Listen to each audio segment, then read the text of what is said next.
TGPSC group 1 పిటిషన్లపై ఇవాళ కూడా హైకోర్టులో వాదనలు కొనసాగనున్నాయి. నిన్న టీజీపీఎస్సీతో పాటు గ్రూప్ 1 కు ఎంపికైన అభ్యర్థుల తరఫున వాదనలు ముగియగా తదుపరి విచారణ ఇవాళ జరగనుంది.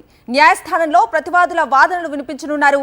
గ్రూప్ 1 పై సింగిల్ బెంచ్ తీర్పును సవాలు చేస్తూ అభ్యర్థులు పిటిషన్లు దాఖలు చేశారు.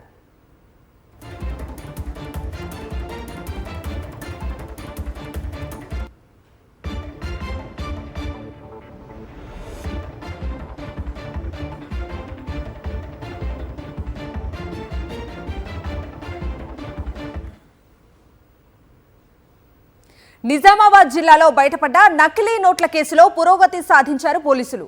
వర్ని మండలం జలాల్పూర్ కేంద్రంగా సంచలనంగా మారిన ఈ నకిలీ నోట్ల వివాదంలో జమాల్పూర్ సర్పంచ్ మమత భర్త బాలుతో పాటు అతని తమ్ముడు శంకర్ సహా 8 మందిని అరెస్ట్ చేశారు.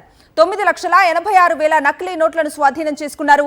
2 ప్రింటర్లు, ల్యాప్టాప్, 8 ఫోన్లు, ఓ కారును స్వాధీనం చేసుకున్నారు. బ్యాంకులో క్రాప్ లోన్ కట్టేందుకు జలాల్పూర్ వాసి నకిలీ నోట్లు బ్యాంకుకు తీసుకొచ్చారు. అవి నకిలీ నోట్లు అని తేలటంతో బ్యాంక్ మేనేజర్ పోలీసులకు ఫిర్యాదు చేశారు.